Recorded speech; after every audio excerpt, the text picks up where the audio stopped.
Di era digital sekarang ini, yang namanya kamera sudah tidak asing terdengar di telinga kita. Di sini kami akan menjelaskan beberapa kamera yang kami ketahui. Nah, yang pertama adalah kamera saku atau compact kamera. Kamera saku sudah menemani analogi single lens reflex atau SLR sebagai alternatif memotret yang mudah dibawa kemana-mana. Setelah era kamera digital, kamera saku tetap digemari, meskipun secara kemampuan tetap tidak bisa menandingi kamera SLR. Nah, yang kedua adalah bridge kamera atau prosumer. Era prosumer hanya sedikit lebih besar dari kamera saku.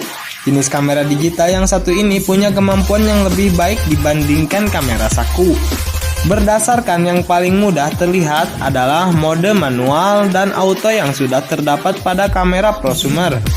Kemampuan zoom lensanya juga jauh lebih mumpuni dari kamera saku. Bisa dibilang kamera prosumer mencoba menggabungkan fleksibilitas kamera saku dengan kecanggihan fitur yang dimiliki DSLR. Tapi tetap saja kemampuan memang masih di bawah DSLR. Salah satu faktornya adalah ukuran sensor kamera prosumer yang lebih kecil dari DSLR. Nah, yang ketiga adalah kamera mirrorless. Era mirrorless memang tidak menggunakan cermin seperti halnya yang dimiliki DSLR. Tanpa keberadaan cermin, kamera ini menjadi punya ukuran yang lebih kecil dan ringkas dari DSLR. Tapi kemampuannya bisa disetarakan dengan DSLR level middle lens. Salah satu kelebihannya adalah lensa yang dimiliki bisa dilepas, seperti halnya DSLR, sehingga bisa menyesuaikan dengan kebutuhan saat memotret. Selain itu, sensor yang dimiliki mirrorless umumnya berkategori 4/3, sudah mumpuni untuk mendekati kualitas hasil foto dari DSLR. Yang keempat adalah kamera aksi atau action kamera, yang banyak digandrungi anak muda belakangan ini, baik itu yang doyan dengan olahraga ekstrim atau vlogger. Kamera aksi biasanya lebih banyak dipakai untuk merekam video ketimbang foto. Dengan bentuk yang lebih kecil dari kamera saku, kamera ini bisa dipasang di atas helm atau di atas kendaraan. Kualitas dari kamera aksi sudah sangat mumpuni. Bisa menghasilkan video 1080p pada kecepatan 30 frame per second atau IPS, atau 1080p pada kecepatan 30 frame per second atau IPS, atau 720p pada 60 fps. Artinya, kualitas gambar yang dihasilkan sudah masuk dalam level high definition yang tajam. Yang kelima adalah kamera digital single lens reflex atau DSLR. Paling mumpuni di antara semua jenis kamera digital yang ada saat ini. Seperti pendahulunya di era analog, kamera DSLR juga memiliki banyak fitur yang berguna untuk bisa menghasilkan foto-foto yang menarik. Termasuk memiliki kategori DSLR dari mulai entry level, semi pro, dan pro. Semakin tinggi levelnya, semakin canggih fitur yang dimiliki dan harganya pun semakin mahal. Kamera video. Kamera video merupakan perkembangan dari generasi sebelumnya di era analog. Jika sebelumnya dalam merekam menggunakan kaset atau CD, kini semuanya hasil rekaman sudah disimpan dalam sebuah kartu memori. Namun, kamera ini hanya bisa digunakan untuk mengambil video atau bayangan bergerak, tidak bisa mengambil foto seperti halnya DSLR.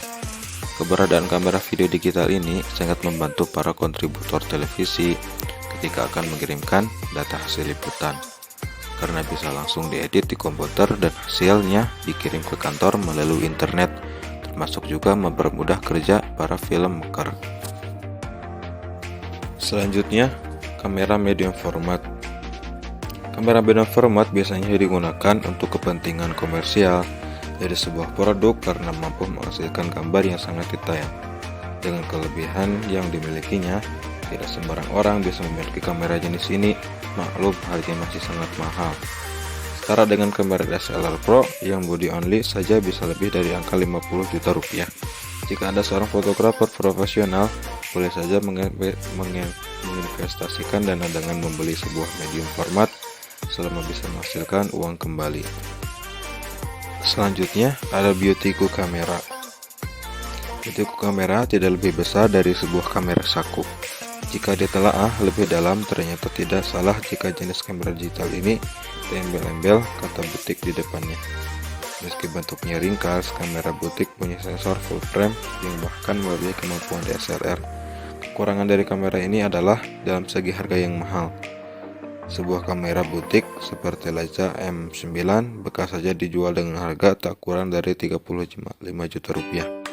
Sementara harga Leica M monokrom baru bisa mencapai 1 juta rupiah. Apakah Anda tertarik? Yang terakhir, ada kamera smartphone. Sudah tidak asing lagi bagi kita untuk mengetahui kamera smartphone yang pasti ada di ponsel Anda. Jika smartphone Anda merupakan produksi 5 tahun ke belakang, kualitas foto yang dihasilkan sudah cukup bagus. Belakangan, sejumlah produsen smartphone makin gencar mengeluarkan produk mereka yang diperkuat dengan kamera di atas 13 MP. Saat Anda akan melakukan swafoto, smartphone menjadi pilihan paling ideal. Bentuknya yang rapi dan ringan akan sangat memudahkan kita dalam melakukan swafoto. Bahkan dengan bantuan tongkat, swafoto pun bisa dilakukan dari berbagai sudut yang sebelumnya tidak tergapai oleh tangan. Tak hanya itu, memotret menggunakan apapun jenis kamera digital yang Anda miliki dan gunakan, sebaiknya pahami betul fitur dan cara penggunaannya, sehingga hasil pun bisa maksimal. Dan jangan lupa utamakan kesopanan dan tata krama ketika mengambil foto orang, karena tidak semua orang bisa bersedia diambil fotonya dan kemudian dipublikasikan tanpa seizin dirinya. Sekian dari kami.